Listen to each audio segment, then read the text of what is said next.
Good evening. Good evening. How are y'all back there? Great. You good? You guys still awake? You still with us? Yes. Okay, well, look, I'm not going to lie. I came here tonight prepared to talk about the woman code. What better thing to talk about as we consider how we take our place? I'm not sure I like that taking our place thing, because I think as women, our place is, it's everywhere. We're present. We're powerful. We're women after all. And so as I thought about this topic and I thought about it long and hard, what I talk about, the woman code, it makes sense. It's a code. And I thought I'd give you some nuggets about how we as women live successful, healthy, happy, loving lives. When I figure that out, I'll tell you, of course, because we're all trying to figure that out. But then something happened about an hour and a half ago. And would you hold that for me? Keep it right there. Don't move that page, okay? Good. All right. Something happened about an hour and a half ago or so, as Vanessa mentioned, and Nelson Mandela passed away. And the news came across the screen as I was getting myself together, and I had prepared remarks, and there was supposed to be a slide up there, but I guess that's not going to happen, but that's okay. Don't worry about it. It's all good. And I ran to get some paper and pen. Yes, I still use paper and pen. Somebody has to in this world. And I wrote down 4 words that came immediately to my mind about Nelson Mandela, what his life represented, and the code that Nelson Mandela taught the world. And I wrote down these 4 words, and I want you to write them down and tweet them and share them. And we're going to talk about them in the context of women taking our place. First word I wrote down was courage. The second word was love. The third word was resilience. And the last word, it's the hardest for all of us. It's forgiveness. Courage, love, resilience, and forgiveness. That's the code, ladies. That's the code to a happy, healthy, successful, long life. It's not about plans. It's not about blueprints. It's not about your goals. It's not about your ambitions. Life is tricky. Someone said that earlier. I think it was the young lady who spoke, was sharing the unplanned things that had happened in her life. Anybody in this room that's over 30 years old, certainly over 40 years old, and if you're over 50 years old, you've lived some life. And life happens to us. It's unexpected. And Nelson Mandela's story, and again, I wasn't going to talk about this, but as I thought about what the woman code is all about and what it means to live your life by a code is something very different than having goals and even a vision for your life, etc. A code is who you are at your core. It's how you live, not just when people are looking at you, but when they're not looking at you. It's what you do in the quiet places, when you're alone with just you and God, or what you do when you're with your friends, or your family, or in your faith community, at your job, when you're traveling, whatever it is that you're doing. A code is something that is within you. It's DNA. Ladies, the woman code has been around for thousands of years. It's unwritten. It's something we girls all understand, sometimes with a look or a glance. We could meet another woman in the bathroom and not say a word and have a whole conversation. Am I right? The code, and gentlemen, this applies to you, so I don't know how you guys communicate. But Nelson Mandela's life is a good metaphor for a code. Courage, love, resilience, and forgiveness. Those are the immediate words that I thought of. And I'm going to read to you my favorite Nelson Mandela quote, and we're going to talk about this. I'm going to actually stay within the time and wrap it.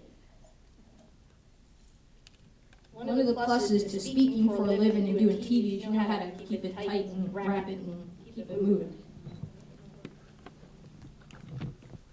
So here's my favorite Nelson Mandela quote, and I keep this, and again, it was just ironic that I learned of this news before I came here. And here's his quote. This is what he said when they asked him about what it was like to be in prison for 20-some-odd years. And one of my friends, one of my sorority sisters is here with me tonight, Stacey. I'm going to embarrass her a little bit. She speaks a lot in Africa. She's with the John Maxwell Company. And Vanessa, how'd you get that up there? Okay, so you guys know the quote. I don't have to read it to you. There it is right there. That's my favorite Nelson Mandela quote. But Stacey, who's with me, she's actually been in the cell that Nelson Mandela stayed in. And she visited it when they were there. And she told me, if you ever saw pictures of Nelson Mandela, he was a tall man. And the cell was how big, Stacey? Maybe 6 by 6. That was where he lived for 27 years. A 6-foot-tall man living in a 6 by 6 cell. And when they asked him about it, and they asked him, how did you deal with it, and how are you not angry? I think that's the question every reporter that ever interviewed Nelson Mandela asked him. Well, how are you not angry? How are you not wanting to take revenge? How are you not wanting to do to them what they had done to you? And I think this quote really sums it up. We operate in 2 emotions, fear and love. 2. Fear and love. We either act out of fear or we act out of love. End of story. He chose love, and in doing so, I heard the clerk talking. Now, again, some of you younger folks in here don't have a clue probably what I'm talking about. I'm old enough to remember being in college and, marching against apartheid in the 80s. And so Nelson was the clerk, what was his name? What was his first name? Something de Klerk. But he was the president of South Africa at the time. He was white. He was the leader of the minority who was the majority in power. And he had to be in power with Nelson Mandela when they freed him, and Nelson Mandela came to power. And to hear de Klerk talk about Mandela the way he did tonight was amazing to me. The respect, the admiration, the fellowship, the camaraderie. Ladies and gentlemen, that comes from these 4 words. Nelson Mandela had a code that was so powerful that it truly not only changed the nation of South Africa, in many ways it changed the world. And if you were alive at that time, you know what I'm talking about. Apartheid was a big deal. We were pretty upset about it here in America and around the world, and the outcry was so powerful that it freed Mandela from his cell. What am I saying? What I'm saying is this. It's simple. I could stand here all night and talk to you about different codes, and when the book comes out next fall, you can read the 20 codes that I've learned in my life and that some of the most famous women in the world have taught me about. They'll be a part of the book. It's actually a very exciting project. We're super excited about it, but that's not what I wanted to talk with you about, because I realized that the code of life comes down to these 4 things. Courage, love, resilience, and forgiveness. And I promise you, if you put those 4 things into action in your life will change. And it will change dramatically, and it will shift dramatically. It will propel you to and through things that you could never imagine were possible. Courage is simply standing up and saying, I'm going to do this. Execution. You talked about that. How do I say your first name? A-bomb. I like you. You're good. You did a good job. You're funny, too. You're a side comedian. You didn't know that, probably. But you talk about execution. Courage is execution. It's not deep. Some of this stuff out there that they tell you it ain't right, it's not that deep. Courage is just the ability to stand up and say, I've had enough, or I'm going to do something about this, or I'm going to change. It's a push. Love. Tony Robbins said it best. Love is oxygen to the soul. Love is everything. At the end of the day, if you've never read 1 Corinthians 13, go read it tonight before you go to sleep. Yes. Read that 1 Corinthians 13 through whatever it is. Just read the whole chapter. It's amazing. It is the most amazing definition of love ever written by the Apostle Paul. Amazing. Love is action.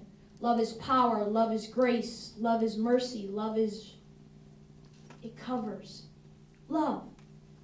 Third thing is resilience. This is one of my favorite words because it's probably the thing, if I had to describe myself, it's the one word I would use to describe myself. Resilient. We all have stories. Everybody has a backstory. I like to say you see people's glory, but you don't know the backstory. Every one of you in here has a backstory. Beyond the gloss, beyond the Revlon, beyond the Jimmy Choos, beyond the bags, beyond the jobs, you all have a backstory.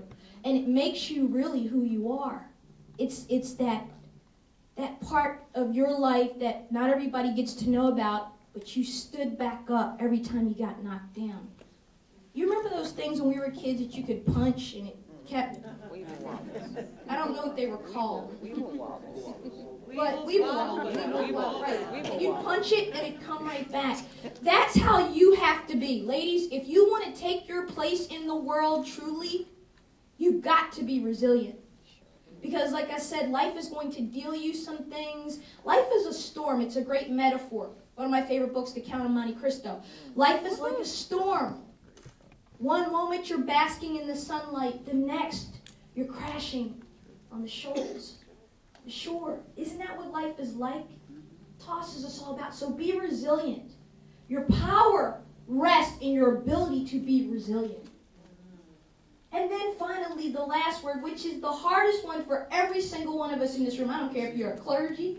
I don't care what you are, who you are. Forgiveness is hard. It's easy to remember who hurt us, why they hurt us, how they hurt us, but we forget who we hurt, how we hurt. Right? Forgiveness makes you huge. Sometimes, and I think in our modern culture, particularly with social media, I think texting has ruined us. I do. Not only has it changed the language, but we text instead of talk because it's the coward's way out. Right? I can text you stuff that I would never, ever say to you in person. Because I couldn't get the words out. Well, probably I'll get slammed on the carpet or something like that, right? But truly, forgiveness, it's difficult for us because we don't understand that concept of taking the speck out of my eye before I take out the one in yours. I'm going biblical on you here, but codes, think of what a code is. Codes are ancient, whether it's the 10 Commandments, whether it's Hammurabi's code, whatever it is, they've been around a long time. There are things we know. Codes are not like laws. You can break a law and get away with it. You don't get caught, right? We all violate the speed limit pretty much every day. Some of us get tickets, some of us don't. But a code is something you can't break because if you do, everybody gives you the side eye. It's understood there are things we do and things we don't do. Forgiveness makes you larger. It does not make you smaller. And I have to remind myself this because vengeance feels good. Somebody does something to you, you're ready. So again, I want you to think of Nelson Mandela today. I want you to think of this quote because I think this really sums it up. The code, the woman code. Courage, love, resilience, and forgiveness. Thank you.